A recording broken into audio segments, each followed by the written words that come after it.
and Happy New Year to you. Good morning. Um, Thank you.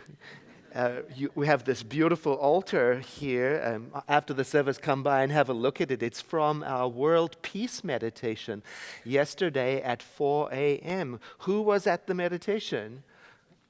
The rest of them are sleeping. It was very well attended and was quite beautiful. And so come and have a look at it afterwards. And also we've got our candelabra lit because it's the conclusion of the 8-day holy season of Hanukkah. And so that's why that's all lit up as well. And any birthdays today? Yes, happy birthday. Yeah, for your flower dedication. Thank you. Yeah. And actually, it was yesterday was the president of our board, Chandra, who did the announcement. It was her birthday all day yesterday. Yeah, yeah, yeah.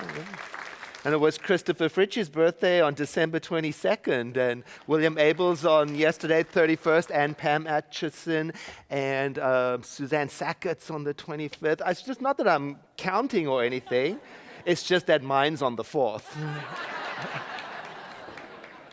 Usually I start to warn you a month, because look, Capricorns have to stick together. Because otherwise these world events get in the way of our birthday celebrations, like world peace and the new year and all of that. Capricorns know it is never appropriate to combine gifts. That's a value. Now you're seeing my true colors. and in fact, that's what this new year is about at the center. You know, when a new year starts, we get a new theme for the year. And our theme for this year is values-based spiritual living. And here's how we got to where we are with this theme business. A while ago, we started this experiment in our movement, Centers for Spiritual Living all over. We decided to try out a year-long voluntary grassroots theme for the whole year. And people in the Center for Spiritual Living don't typically comply and join and follow.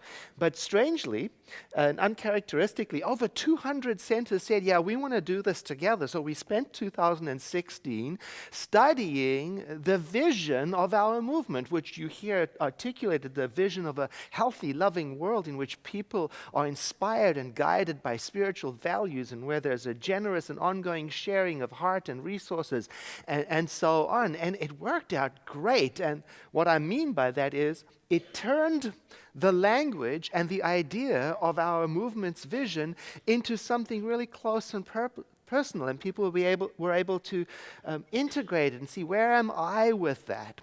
And it worked so well that this year, as many, if not more, centers said, let's do the next step, which would be to study our movement's shared values. So this year we're focusing on the shared values of our organization so we can better understand what is this organization about, because values describe that. Values describe what a person or an individual is about, what's important to them.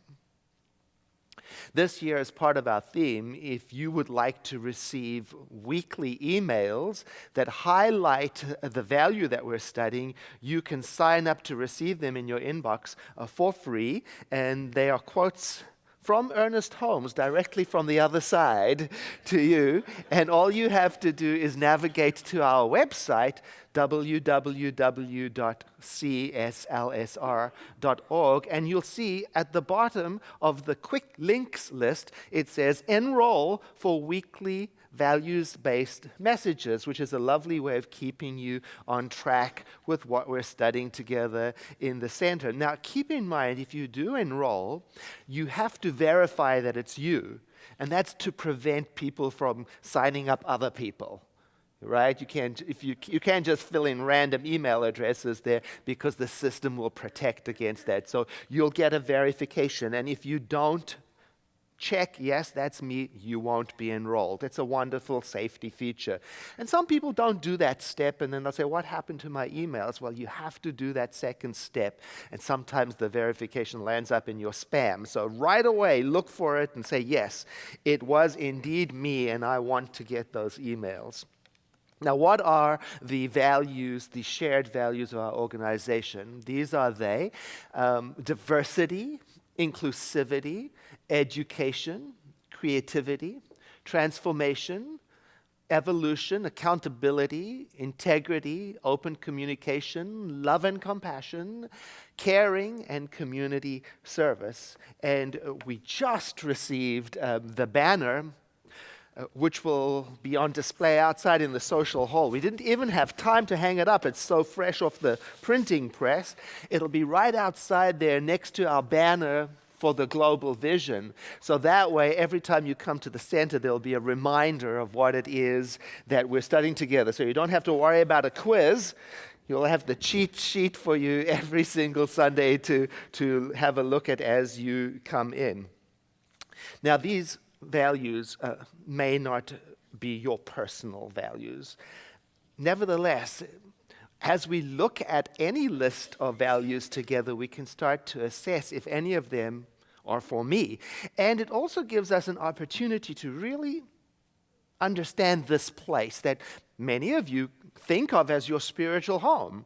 It's important to know, what does an organization value? Because if enough of these values match my values, I'm going to feel comfortable here.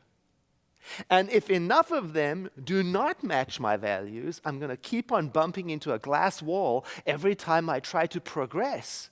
It's invisible. I'll tell you a story about that. Once upon a time, I signed up to be on a planning committee. We were going to put on a community fair. And once the meetings got started for the planning, it just became disastrous. We couldn't ever get anything done. We couldn't move forward in the same direction because it turns out that the people on the planning team had different values, different enough to make a decision impossible. One person valued sharing information with as many people as possible, and so she wanted to make sure that the ticket price was very inexpensive. Another person valued a really high-quality event and wanted it to narrow who could participate by having a real strong vetting process and check everybody out, and a rather expensive ticket price. Another person valued making a profit and really didn't care about the vetting process, just wanted to make sure that all the numbers worked out. Another person valued collaboration, community, and fun, and could care less about a ticket at all. And so as it came time to discuss the ticket, oh my gosh, we were all over the map. And we couldn't understand it because we were otherwise really lovely people. But when it came time to discuss that, we got all bunched up because under the surface were these conflicting values. And the only way around is we had to bring our values out into the open. We had to bring them out and put them on the table and look at them and see if we had any in common. And could we select one or two or three of our shared values and say, these will be our guiding light when we make a decision? That takes a little bit of work. In fact, it's an important first step. What are our shared values so that we can move? It makes me think of dating. Some of you have dated. Right? How it is in the beginning that everything is awesome, right? Because I'm not going to notice anything. Because love is blind, right? It has to be.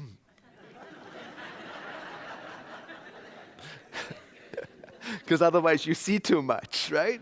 So in the beginning you can't see anything. You're willing to not notice. You're willing to look the other way because you're getting to know each other and you want to show your most accommodating, beautiful self, right? But there comes that point, right, where you say, no, wait a minute.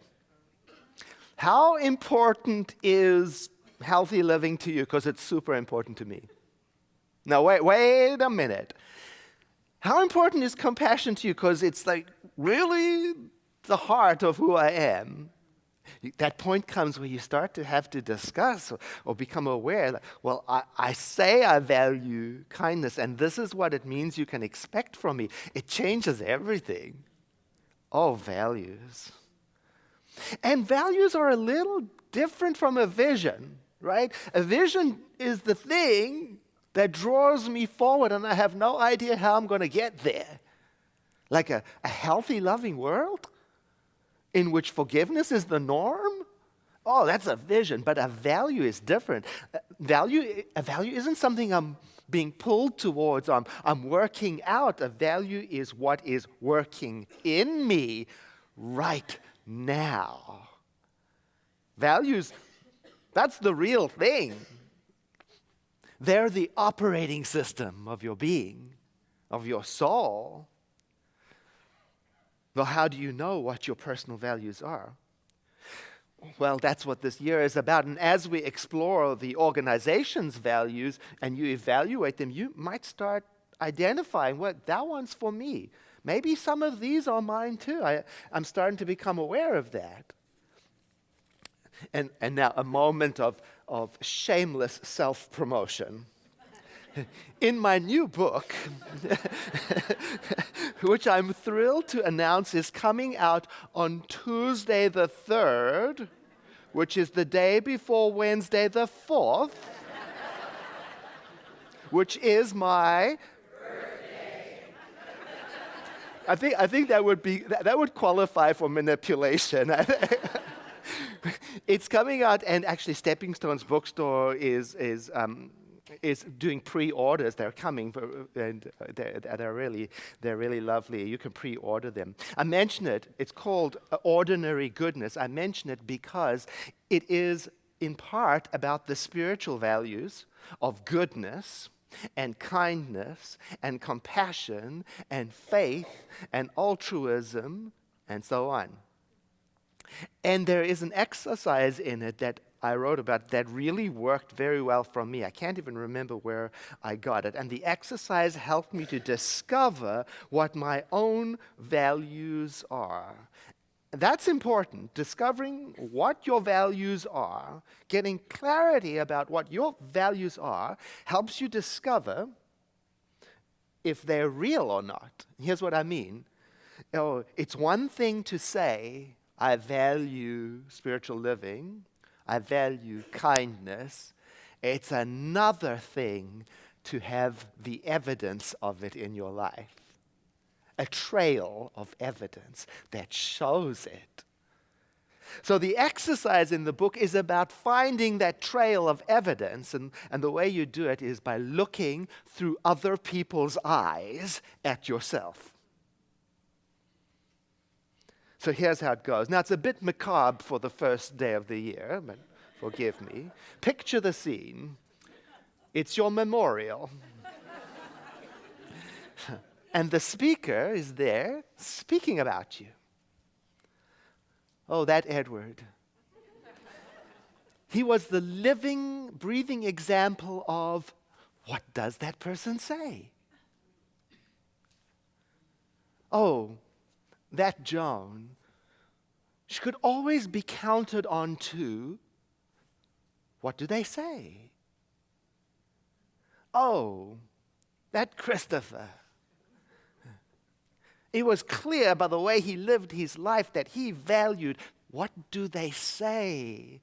You see, because what they say is describing your values, at least as seen through their eyes, by way of your movement through the world. They're describing your operating system. And in the book, I say, look, if you're uncertain about how to complete that sentence for yourself, you don't know, what you can do is you can try asking some real live close friends. Just say to them, hey, if this was my memorial, how would you complete these sentences? Choose someone who loves you.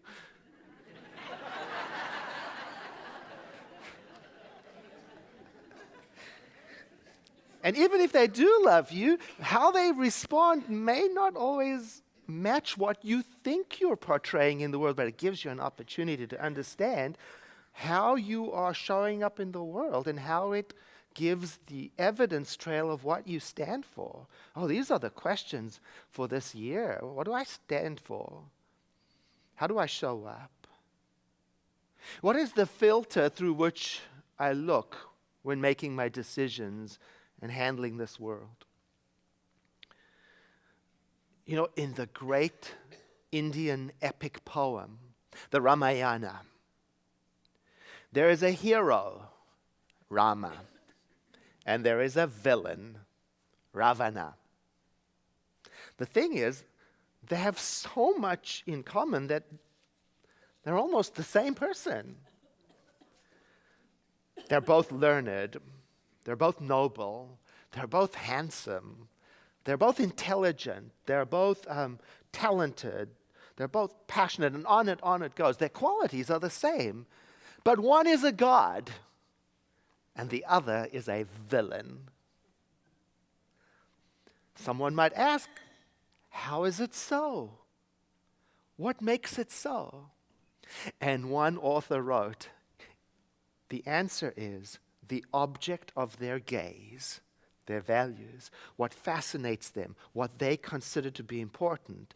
Their values are what make the difference, the filter through which they see the world making their decisions. You see in the story, one values control and the other one values collaboration. One values being served and the other one values serving. One values agreement. The other one values compliance. And so these different values are what shape them, causing one of them to be a garden, evolve upward into his highest self, and the other to descend into his lowest self. It's really the story of humankind, isn't it? So the question is, which values influence your behavior? Because when we become aware of our values and also then live faithfully in accordance with them, that's when we begin to reveal our true colors, our authentic self. The tricky part is this. The fact of it is that we are already living faithfully to something. It's just that we may not have given it some conscious thought.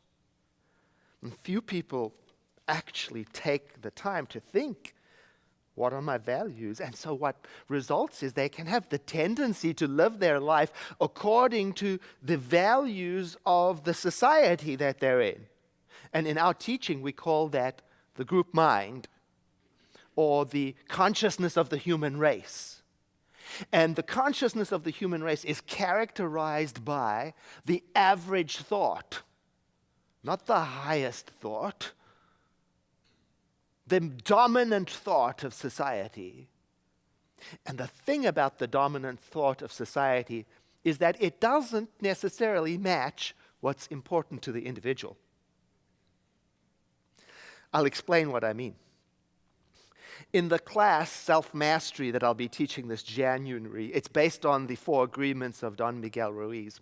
There's an exercise in the class in which we ask the students, how does society define success and happiness? And we make a list, you can imagine, right? Then the second question we ask, now how do you define success and happiness? And they make a completely different list. And then the last part of the questioning is, why then do you think so many people spend so much time trying to conform to society's idea of happiness and success, almost abandoning their own values to fit in? Because group mind is so compelling and so present, and spiritual living is about standing up from it and rising above it and being in your own authentic self. That's why this month we're joining hundreds of centers, getting clear on our values, which are truly mine. And the 3 steps that are recommended are these. First, get clear on what is mine. Discover it. Wake up to what is authentically mine. Notice the difference between values that oppress me and values that are truly mine. That's what this whole year is about. And then the part 2 is to recommit to it. Recommit to leaving a trail of evidence. And this year is going to be very helpful for that. The Sunday morning services, the Sunday evening services, the Wednesday evening services, and the recommended books that we've got lined up for you, like this one for January, Discover a Richer Life by Ernest Holmes. Beautiful to support the discovery of a spiritual life. And then the 3rd step comes in, forgive. Because as you begin this exploration, it's possible that some of us will notice that, wow, there is no evidence of my values, or there's not as much as I'd like there to be, or the things I say I value are further away from me than I would like. And when that happens, sometimes good, gentle people will become self-critical and mean-spirited to themselves. And it's important to interrupt that harsh self-talk and replace it with something more forgiving. You know, like if you heard a young one saying that they were deciding to start something new this year, you'd speak to them with affirmation and forgiveness and grace and support. We have to do the same for ourselves. Self-compassion in this work is so, so important. Oh, this is a good time to start something new, January 1. But not so much with a new resolution, maybe with a new question that will lead to the discovery of my personal values. How do I want to show up this year? What is the style in which I wish to travel through 2017? That's a worthy consideration. And not only for today, this whole year, we're going to be thinking about it. Our spiritual leader, Dr. Ken Gordon, is coming to speak here later on this year, and he said something very interesting I want to share with you about this values-based spiritual living. He said this: remember, you have absolutely nothing better to do than become yourself. Isn't that something? Let us take a breath in together. And sighing, let our eyes close as we enter into a moment of prayer, in which we take the time, each one of us, to acknowledge our source, that creative power from which we come, the all-powerful, to which there is no opposite, the everywhere present, which is absent nowhere.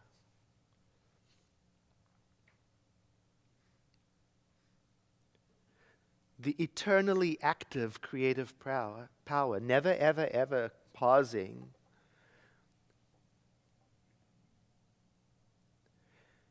And in these thoughts of prayer, we are opening our hearts to the felt experience of unity with this everywhere present, all-knowing, constantly moving power, which some call God, some call the ground of all being, the thing itself, spirit. And even though it is endlessly creating, we sense that at the heart it remains still, silent, in the same state it was in the beginning, is now, and ever shall be. It is both the potential for all things and the source of all things, and the permanence of all things. And through this prayer, we are identifying with it, and through it with each other. In this felt stillness, then, a new beginning has started. In the peace, we have opened the doorway for our inquiry. What do I value? What is important to me? And without forcing an answer or insisting on a reply, we let ourselves be open in the flow of expectation, understanding that divine wisdom within each one of us is even now communicating, showing, revealing. And we are celebrating this, understanding that we do this work of waking up to our authentic selves, not only for ourselves, but that we may become greater stewards of life, of all beings, greater channels of the eternal love that desires to express through us, to contribute to the world in a more beautiful way. And so we release this word of prayer with the understanding that we are responded to because we are seamlessly integrated with spiritual law. There is no begging, no forcing, no wishing. We have already done the work by praying together. And so we let it be by saying together, and so it is. I invite you to take a deep breath in with me and to sigh.